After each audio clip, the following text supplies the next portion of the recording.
Hello guys, I hope you are all doing well. If this is your first time on the channel, please consider subscribing and hit that notification bell so that when I upload another video, you will be the first to be notified. Let's get started. I have a pasta recipe for you today guys, and here I have some baked pork. This pasta dish is a very good way of utilizing your leftover meats. It doesn't have to be pork, it can be chicken, it can be shrimps, it can be any meat of your choice. Now all you have to do, you can take it straight from the freezer, pop it right into the microwave, heat it up and cut it into small pieces.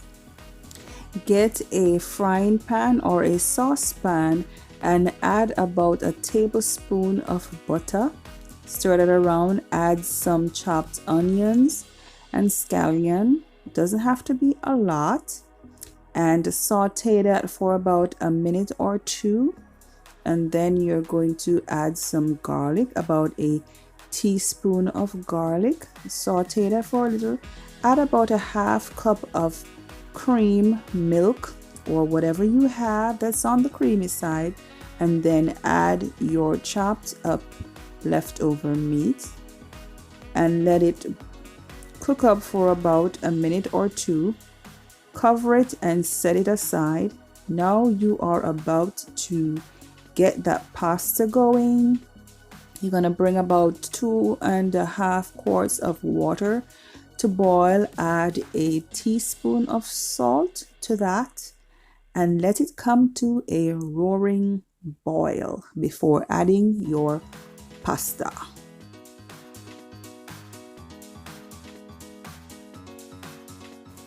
Add about 1.5 teaspoons of olive oil to help to prevent the pasta from clumping.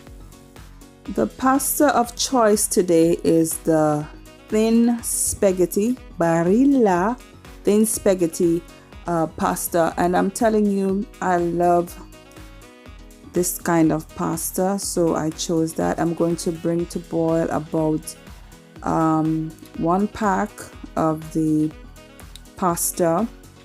I try to have an extra amount of pasta because you can always add, okay, but if you don't cook enough and you cook the pasta dish and you don't have enough pasta, I'm telling you, it's a terrible feeling. So I always try to cook an extra amount of pasta, and then I store the balance of that pasta in the freezer for another time to be used. And I'm going to tell you exactly how you can best store that leftover pasta. It can be done, but you just have to know how to do it. And just a little tip for you guys, for those who don't know, back in the day you didn't have ready-made store-bought clips to secure your items that you had opened up, and it's as easy as that. You just use a rubber band to secure the box and put it back into your cupboard without worrying about anything getting inside of it. And this is the pasta. Always remember to cook your pasta al dente. Al dente mean to the tooth. So it's cooked well enough for you to eat, but it's not soft or soggy. And remember, you're going to have to continue when you're adding the sauce to put a little bit more heat on this pasta. So I'm straining it right now. And this roasted garlic parmesan ragu sauce will bring the dish together. And I think this is a 16 ounces. That's equal to about a pound of the sauce here. Let me give you a close-up. Let me see. Yes, it's 16 fluid ounces. And you're gonna add about 3/4 of that sauce first to the meat, or you could add it to the pasta if you so wish. I decided to add it to the meat and then incorporate it well. And I like to do it this way because that way I know how much of or how little of the pasta to add to the meat. And then you're gonna chop up a whole bell pepper, whichever color you wish, and add it to that meat mixture. Combine very well.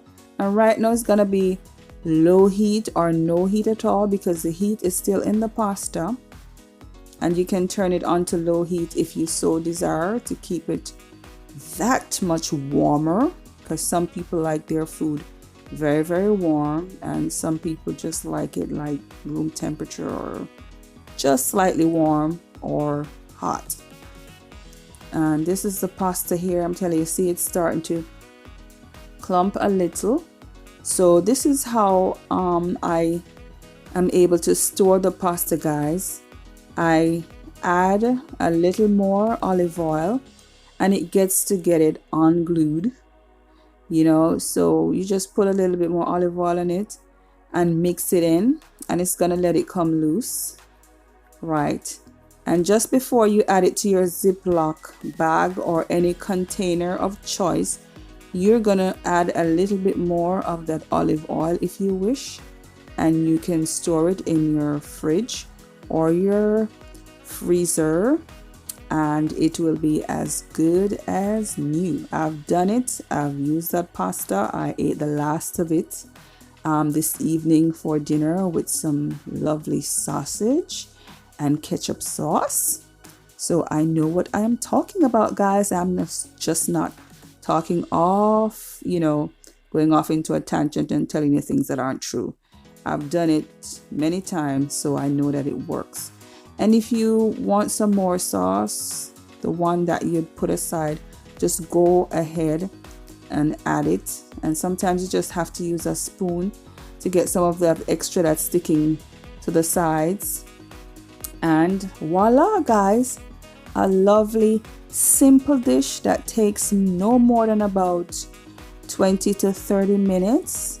You know, very, very easy, very light and very filling. You can add more vegetables to it if you like. You can add carrots, or you know, you can add celery or any other vegetable of choice, or you can add what they call it now. You can add some herbs and so on to it.